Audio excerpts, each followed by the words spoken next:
Hi, everybody. Thanks for coming to the very first Performance Observer to check this out. This has been a little side project of mine that I've been trying to figure out for the past 6 months, or I've been playing with. And this is kind of like the first time I'm really talking about some of the data that I've like collected on it. And so I'm excited to show it with everybody and see what you all think. The big question that I've had for a long time is, does web performance actually matter for SEO? If you don't know me, my name's Todd. I started a thing called Request Metrics, which is a web performance monitoring tool. You've probably seen my sloth icon around the internet because I think that's fun that a really slow creature is about speed. I find that funny. Uh, if you ever need to get in touch with me, here's how you can get in touch with me. You can scan that QR code. That's what I look like on the internet, or bit.ly/subtod. That has all the ways you can get in touch with me. Okay, let's get back to the question. Does web performance actually matter for SEO? And ultimately, I really have no idea if it does. So like, don't take me that this is like gospel or anything.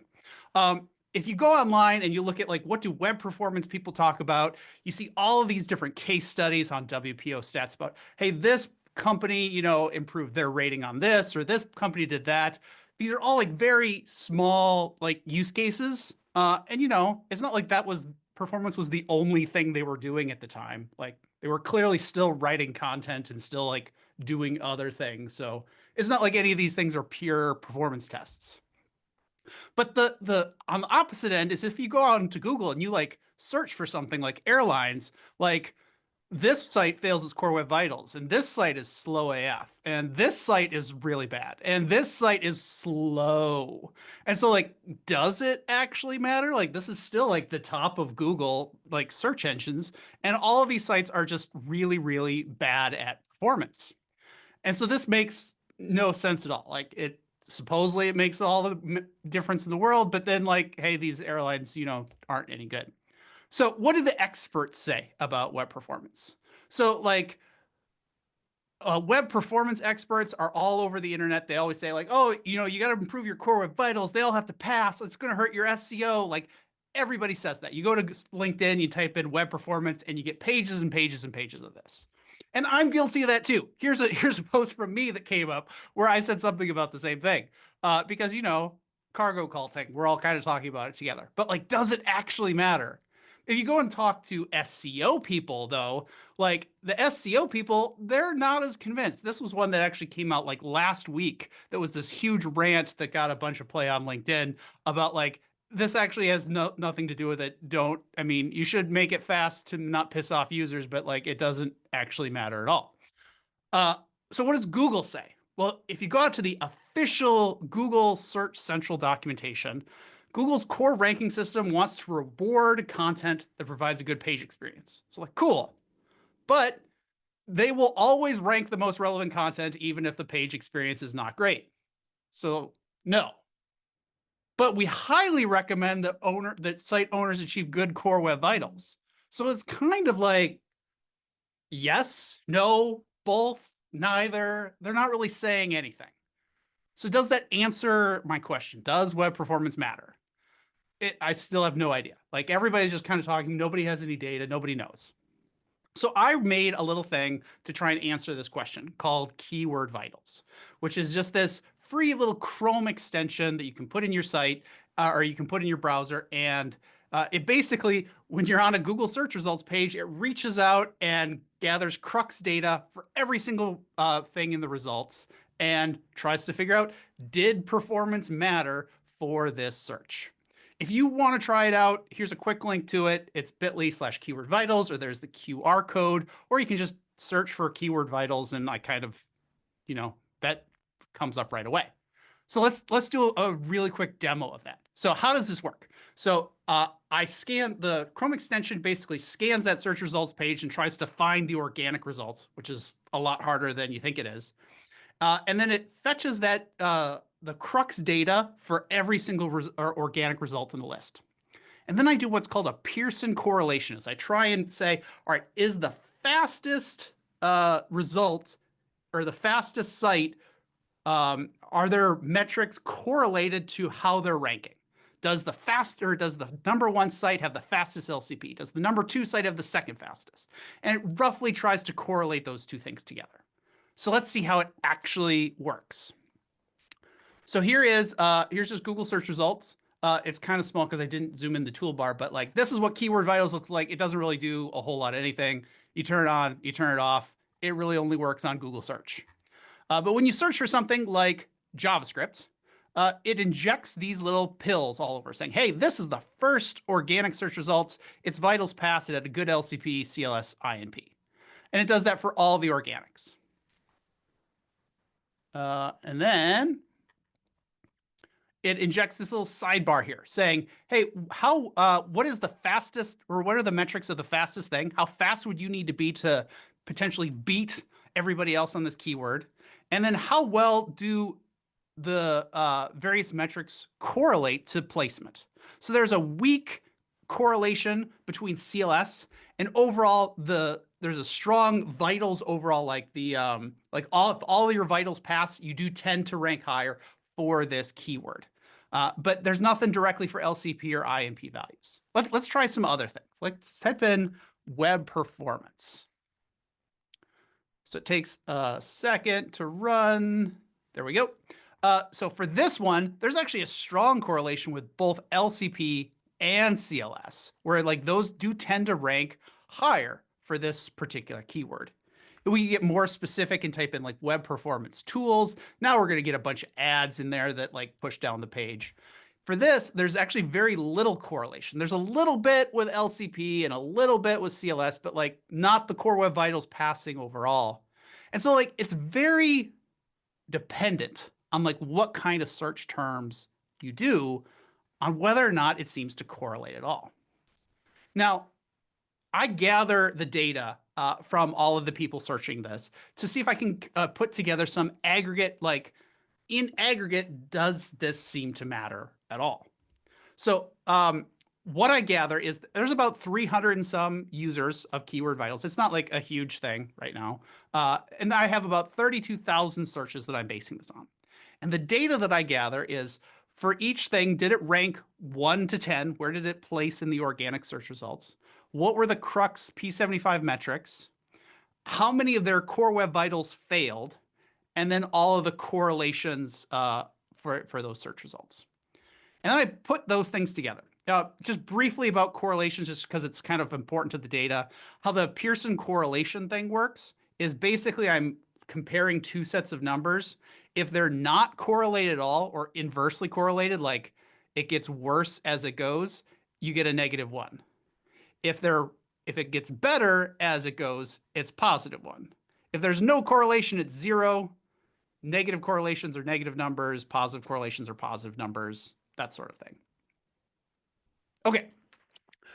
I do want to point out, this is my favorite slide. I try and find a way to work this into every presentation I ever give. This is the correlation between the number of pirates in the world and the global average temperature, which clearly proves that the fall of piracy is causing climate change. And of course, that's ridiculous because correlation does not equal causation. Just because something is correlated does not mean that you get better rankings if you have better performance. This is just, kind of exploring the data, and one seems to be related to the other. Okay, let's look at the actual data.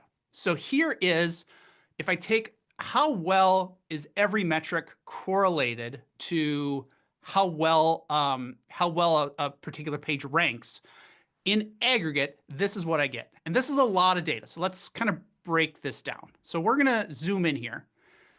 So if we look at the average correlation or the median correlation of just about every metric, it doesn't matter. Like it's basically 0. In some cases it is 0. It's never actually negative. In this perspective, like good performance never makes your search results worse, but it doesn't really seem to matter on average.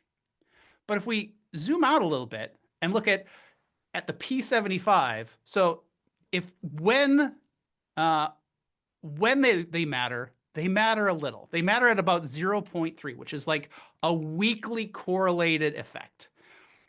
In particular, TTFB, FCP, and LCP seem to matter a little bit more than the others, or they seem to matter a little bit more often. There's a couple other ways we can look at this. So how often does each of these metrics, is it strongly correlated? How often is it strongly correlated to search results?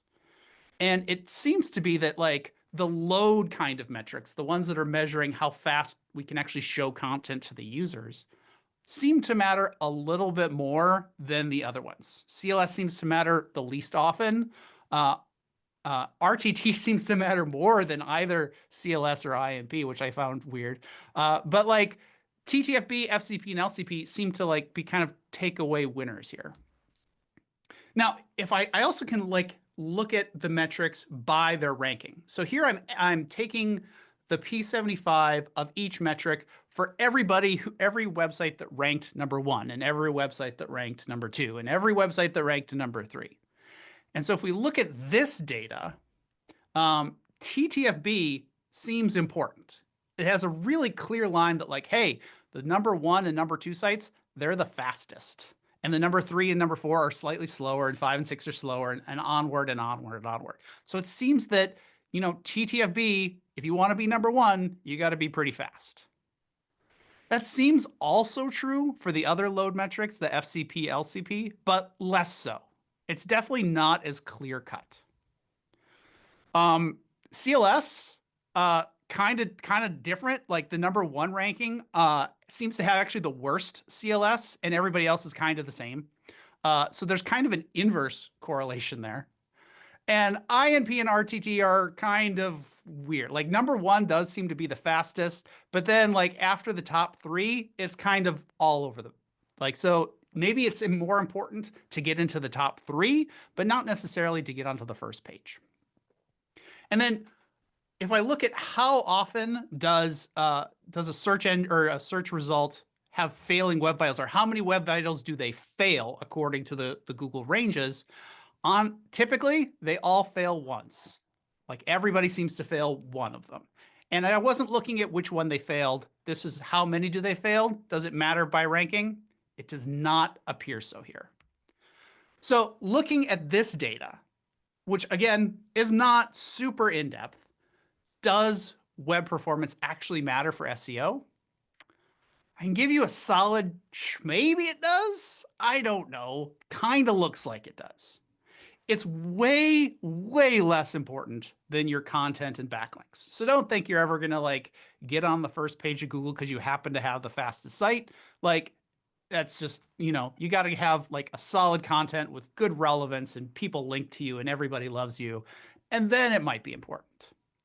But even then, it depends on your keywords. Like if you're trying to compete for airlines, clearly performance is not that big of a factor for that keyword because everybody seems to fail it anyway. So one, you got to make sure that you know, like, is performance a factor for the keywords that you care about? Like, have you like done that kind of research? Have you looked at who the top 10 rankings are for your keywords and how fast are they? You can use keyword files for that. Again, totally free. Like go on and download it and play with it. It's just smashing together crux data. It seems that the load kind of metrics, TTFB, FCP, LCP, tend to be more correlated. So if you're trying to choose which thing to prioritize because everything is equally slow together, I would say you should work on these first. They also tend to be a little bit easier to fix in my experience. And then you should track how well you are doing. So what is your crux performance versus your SERP competitors? Not necessarily your like business competitors, but like when you go and search airlines or Nike shoes or whatever you're trying to compete for, who are the other people ranking and what is their performance? Because if you do tend to be in a keyword that is competitive for performance, your targets aren't what Google says. Your targets seem to be how fast everybody else is on that SERP page. If you're looking to do that, I can help with that. Let's not worry about that too much. So that's what I had for does web performance actually matter? I'm 2 minutes under my 20-minute target. So I have plenty of time for questions and we can like play with that data some more.